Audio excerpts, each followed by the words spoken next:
আপনি যাকে ডিভোর্স দিয়েছেন তাকে কি আপনি আবার বিয়ে করতে পারবেন কিনা?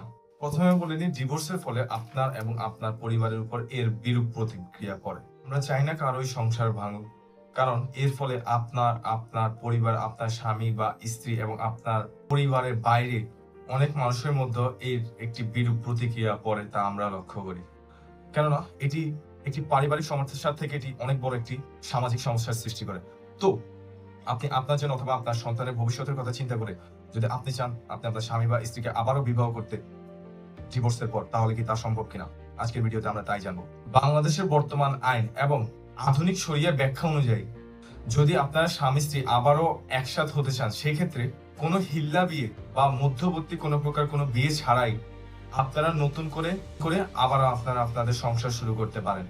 আর একটি ইম্পর্টেন্ট পয়েন্ট বলে দিই, যদি 3 বার তালাক সম্পূর্ণ না হয় আপনাদের, তবে আপনারা আবার সাধারণ নিয়মে বিয়ে করতে পারবেন। এই ক্ষেত্রে নতুন করে দেনমোহর নির্ধারণ এবং নতুন করে কাবিন রেজিস্ট্রি করা বাধ্যতামূলক। এমনই বাংলাদেশের আইনি ইনফরমেটিভ ভিডিও পেতে সাবস্ক্রাইব করুন লিগালি। আসসালামু আলাইকুম।